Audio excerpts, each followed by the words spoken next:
건축 예산도 비용이긴 하지만 앞으로 그 주택에 들어갈 돈도 비용인 거잖아요. 특화 공간을 만들어내는 방식으로 진행을 한다면 금액적인 메리트는 충분히 있다고 보는데, 설계를 하시기 전에 그래서 제가 두 가지 방향성을 두는 게,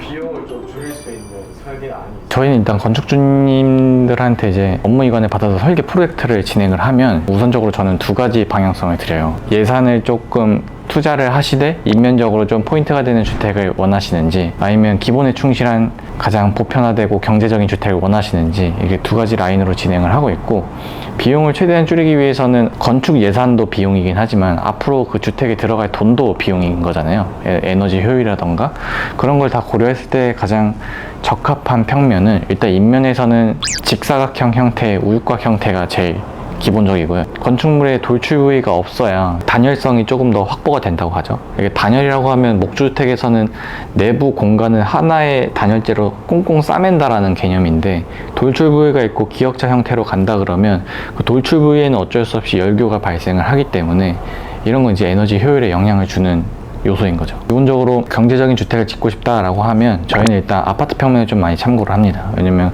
그런 생활 패턴에 보편화되어 있는 사람들의 인식도 있고, 그 안에서 이제 저희가 건축주들이 뭐 원하는 니즈 사항에 맞게 특화 공간을 만들어내는 방식으로 진행을 한다면 금액적인 메리트는 충분히 있다고 보는데, 사실상 지금까지 뭐 비용이 비싸다는 피드백이 많았던 게 목주주택에 맞지 않는 시공을 요청하기 때문에 그 시공법을 어떻게든 건축주 니즈 사항에 맞춰야 되는 입장에서는 저희가 비용이 더 들 수밖에 없는 거죠. 단층이랑 2층이랑 비용이 차이가, 복층의 경우에는 계단실이 있기 때문에 그 계단에 대한 평수는 실제로 사용하지 못하는 평수잖아요. 그래서 단층의 실구성보다 복층의 실구성이 조금 더 불합리하긴 합니다. 배관 배선 길이가 짧아져서 비용 절감이. 화장실에 똑같은 위치에 놓는 이유는 사실상 시공 품수가 덜 들어가기 때문이 제일 큽니다. 이게 왜냐면 건축에 많은 비용을 차지를 하는 게 자재 비용도 어느 정도 있지만, 제가 생각했을 때 30~40%는 거의 인건비라고 생각을 하거든요. 화장실이 위아래로 배치가 됐을 때 한 사람이 들어가서 그 공간에서 작업만 하면 되기 때문에 품수도 당연히 줄어들고, 아까 말씀하신 것처럼 자재의 길이도 줄어들기 때문에 그런 로스율을 좀 더 줄일 수 있는 거죠.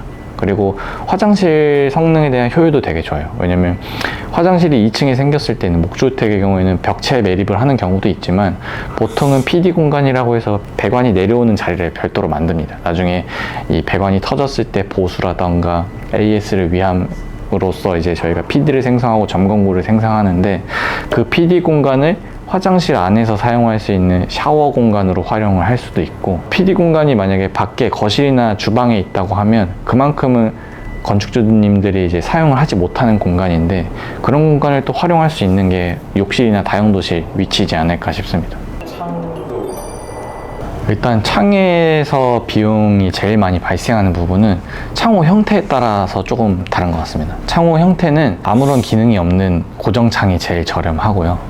제일 비싸게 산정이 되는 게 저희가 흔히 알고 있는 베란다 창호라고 하죠. 패티오 창호, 슬라이딩 창호가 제일 금액이 나가고, 설계를 하시기 전에 그래서 제가 두 가지 방향성을 두는 게, 조망권을 조금 더 중점적으로 둬서 금액적인 부분에 구애를 받지 않고 난 조망권을 우선적으로 삼겠다, 아니면 나는 경제적으로 삼겠다 그러면 저는 창을 좀 많이 줄이는 편입니다.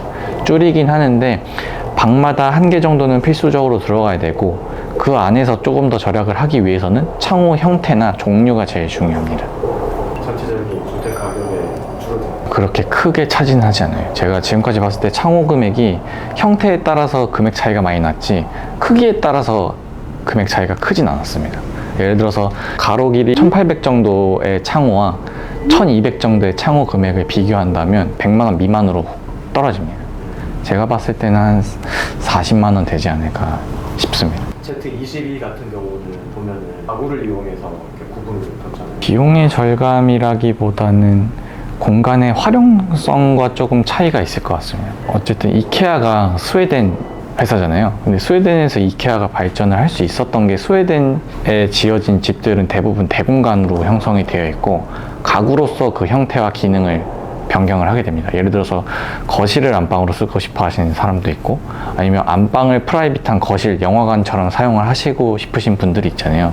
그래서 그거에 따라서 가구를 좀 자주 바꾸기 때문에 이케아가 조금 더 커질 수 있었던 요인인 거고, 제가 Z22를 설계를 할 때 제가 중점적으로 봤던 건, 제가 지금 거주하고 있는 오피스텔이 좀 대공간으로 형성이 돼 있어서 가구 배치에 따라서 되게 활용도나 인테리어 효과가 되게 크더라고요. 저는 뭐 다이닝룸이나 거실 같은 걸 쭉 뚫은 다음에 그 안에서 가구 배치를 통해서 원하시는 공간을 커스텀할 수 있게끔 그런 컨셉을 잡고 진행을 했었습니다. 그래서 사실상 Z22에도 소파 뒤에 식탁이 있는데, 그 식탁 자리가 거기가 아니라 거실을 더 넓게 쓰고 싶다라고 하시면 식탁을 아일랜드 있는 쪽으로 옮기시면 됩니다. 그래서 주방 크기를 잡을 때도 최소한 2인 가구 기준으로, 2, 3인 가구 기준으로 요리나 이런 걸 할 때 동선이 겹치지 않도록 크기를 배치를 했습니다.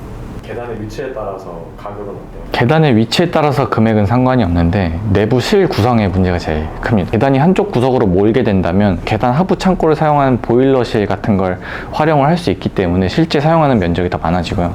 만약에 계단이 중간으로 와야 되는 설계가 있다라고 하면 저는 순환식 동선을 조금 중점적으로 잡습니다. 그래서 쉽게 아실 수 있는 방법은, 저희 전시주택 중에서 Z37은 계단이 한쪽으로 붙어 있는 타입이고, 저희 Z100은 계단이 가운데 있는 형식입니다. 그만큼 계단이 가운데 있고 순환식 동선이 나오려면 평수는 그만큼 커져야 되는 거고, 합리적으로 설계를 하겠다라고 하시는 분들은 계단을 측면으로 몰아서 계단 하부 창고까지 활용을 할 수 있는 실 구성이 제일 적합하다고 생각을 합니다.